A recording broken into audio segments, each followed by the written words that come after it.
এঁচোড়কে অনেক জায়গায় গাছপাঠা বলা হয়। পাঠা মাংসের মতো অপূর্ব এই এঁচোড়ের স্বাদ হয়, সেজন্য কিন্তু পাঠা মাংসের সঙ্গে এই এঁচোড়কে তুলনা করা হয়েছে। তো চলুন আজকে আমি আপনাদের সাথে এই এঁচোড়ের একটি রেসিপি শেয়ার করব খাসির মাংস দিয়ে। নমস্কার বন্ধুরা, মিক্সড ফিউশন সোমার পাকশালায় আপনাদের সবাইকে স্বাগত। তো এই রেসিপিটি বানানোর জন্য প্রথমে আমি আলুটাকে ডুমো ডুমো করে কেটে ধুয়ে পরিষ্কার করে নিয়েছি, আর এঁচোড়টাকে হালকা নুন হলুদ দিয়ে ভাপিয়ে তুলে নিয়েছি। এবার কড়াই দিয়ে দিচ্ছি সর্ষের তেল। তেলটা গরম হলে ডুমো করে যে কেটে রাখা আলু, সেই আলুগুলো ভেজে তুলে নেব। আলুগুলোর মধ্যে লবণ এবং হলুদ দিয়ে ভেজে নেব, আর একটু নাড়াচাড়া করে কিন্তু আলুটাকে ঢাকা দিয়ে দেবো। এতে আলুটা ভাজাও হয়ে যাবে আর কিছুটা সেদ্ধও হয়ে যাবে। এখানে আমি এঁচোড় কাটার ভিডিওটা দেখাইনি, কারণ আগে আমি অনেক ভিডিওতেই কিন্তু এঁচোড়ের যেখানে রেসিপি আছে সেই রেসিপিতে কিন্তু এঁচোড় কাটার যে প্রসেস সেই প্রসেস কিন্তু দেখিয়েছি। তো দেখুন, এখানে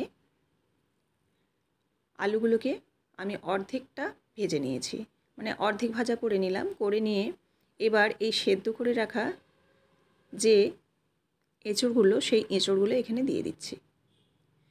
এঁচোড়গুলো কিন্তু খুব কম করে ভাপিয়েছি, কারণ খুব একটা যদি গুলা হয়ে যায় তাহলে কিন্তু এঁচোড়ের টেস্ট থাকে না।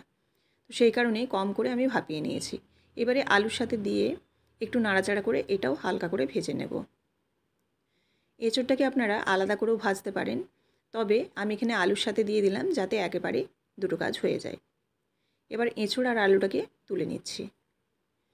এঁচোড় আলুটা একটা পাত্রের মধ্যে নামিয়ে রাখার পর এবার কড়াই দেব আবারও সর্ষের তেল। সর্ষের তেলটা দেওয়ার পর এর মধ্যে ফোড়নে দেব শুকনো লঙ্কা। সর্ষের তেল এখানে একটু কম পরিমাণে দিচ্ছি, যেহেতু আমি মাটন এখানে দেব, আর মাটনটা আমি নিয়েছি কিন্তু ফ্যাটওয়ালা মাটন, তো সেই কারণে তেলের পরিমাণটা কিন্তু খুবই কম দিয়েছি। এবার দেখুন, শুকনো লঙ্কা ফোড়ন দিয়ে কুচনো পেঁয়াজটা দিয়ে দিলাম। পেঁয়াজটা দিয়ে একটু নাড়াচাড়া করব, আর পেঁয়াজটা যাতে একটু সফট হয়ে যায় অর্থাৎ নরম হয়ে যায় সেই জন্য কিন্তু আমি একটু লবণ দিয়ে দিচ্ছি। একটু লবণ দিলে পেঁয়াজটা কিন্তু খুব তাড়াতাড়ি নরম হয়ে যাবে। তো পেঁয়াজটাই লবণ দিয়ে একটু নাড়াচাড়া করে হালকা করে ভেজে নেব।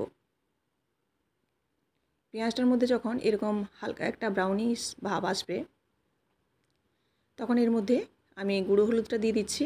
গুঁড়ো হলুদটা এই পেঁয়াজের সাথে দিলে কিন্তু তেলের মধ্যে পড়লে একটা খুব ভালো কালার আসে।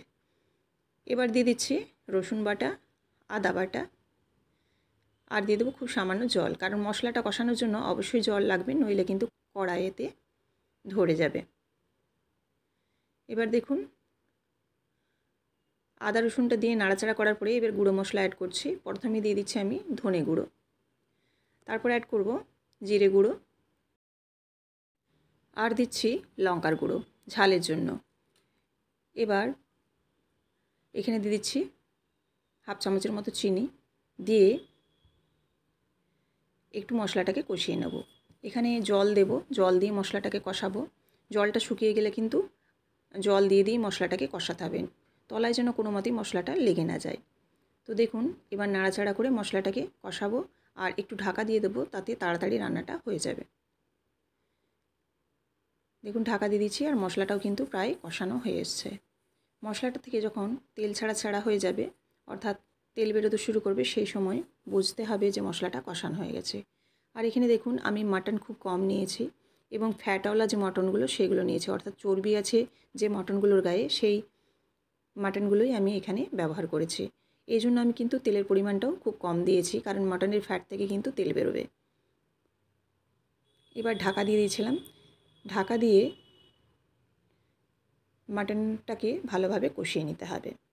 মাটনটা যেহেতু একটু শক্ত হয়, নরম হতে টাইম লাগে, সেজন্য কিন্তু সিম জালে 2-3 বার ঢাকা দিয়ে কষিয়ে নিতে হবে। দেখুন, মটনটা কষানো হয়ে গেছে। এবার আমি এখানে দিয়ে দেবো ভেজে রাখা ইঁচড় আর আলু। ইঁচড় আলুটা দিয়ে এটাও মোটামুটি মিনিট 5 মতো নাড়াচাড়া করব সিম জালে। দিয়ে এঁচড় আর আলুটাকেও এই মাটনের সাথে কষিয়ে নেব। এই মাটনটা দেওয়ার ফলে এঁচড়ের মধ্যে একটা মাটনের ফ্লেভার আসবে, আর খেতে কিন্তু ভীষণই ভালো হবে। তো এবার নাড়াচাড়া করে নিয়েছি, আর আমি এই গরম জল করতে দিয়েছি, কারণ এঁচড়টাতে আমি গরম জল দেব। গরম জল দিলে রান্নাটাও তাড়াতাড়ি হয়ে যাবে আর খেতেও কিন্তু টেস্ট হবে। এবার দেখুন এঁচড় এবং আলু কষানো হয়ে যাওয়ার পর আমি দিয়ে দিচ্ছি এখানে গরম জল। গরম জলটা দিয়ে ভালোভাবে নাড়াচাড়া করে সমস্ত কিছু মিশিয়ে নেব। আর জলের পরিমাণটা যে যেরকম ঝোল খাবেন সেরকম দেখে কিন্তু দিতে হবে। এখানে আমি খুব একটা পাতলা ঝোল করব না, একটু মিডিয়াম ঝোল রাখবো। সেজন্য আমি এখানে জলের পরিমাণটা এঁচড় এবং আলু আর মাটন সেদ্ধ হওয়ার জন্য যেটুকু জল রাখে সেই জল কিন্তু দিয়েছি এখানে। এবার ফুটে যাওয়ার জন্য অপেক্ষা করব। ফুটতে এখানে বেশি সময় লাগবে না, কারণ আমি এখানে গরম জল ব্যবহার করেছি। আর দিয়ে দিলাম পরিমাণ মতো লবণ। আমি পেঁয়াজের সাথে লবণটা দিয়েছিলাম খুব কম করে, পেঁয়াজটা নরম হওয়ার জন্য। আর বাকি যে লবণটা লাগছে সেই লবণটা কিন্তু দিয়ে দিলাম। দিয়ে আরও ভালোভাবে নাড়াচাড়া করে বেশ কিছুক্ষণ ফুটিয়ে নেব। জলটা যখন একটু ঘন হয়ে আসবে তখন কিন্তু এর কালারটাও চেঞ্জ হয়ে যাবে। তো এরকমভাবে আমি প্রায় 5 মিনিটের মতো ফুটিয়ে নিয়েছি সিম জালে। এবার দেখুন কালারটা চেঞ্জও হয়ে গেছে আর এঁচড় আলু মাটন কিন্তু সেদ্ধ হয়ে গেছে। এবার নাড়াচাড়া করে নেব। আর এখানে আপনারা যারা গরম মশলা দিতে চান তারা কিন্তু গরম মশলা ব্যবহার করতে পারেন। আমি এখানে যেহেতু মাটন দিয়েছি, মাটনের ফ্লেভারটাই চাইছি, সেজন্য কিন্তু আর গরম মশলা ব্যবহার করছি না। তো আপনারা চাইলে কিন্তু গরম মশলা ব্যবহার করতে পারেন।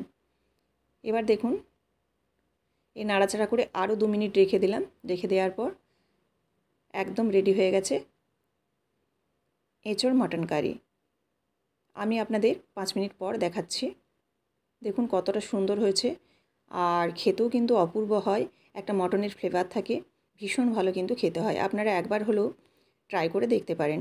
যদিও মটন বা মাটনের ফ্যাট শরীরের জন্য একদমই উপকার নয়, কিন্তু মাঝে সাঝে আমরা লাগাম ছাড়া হতেই পারি।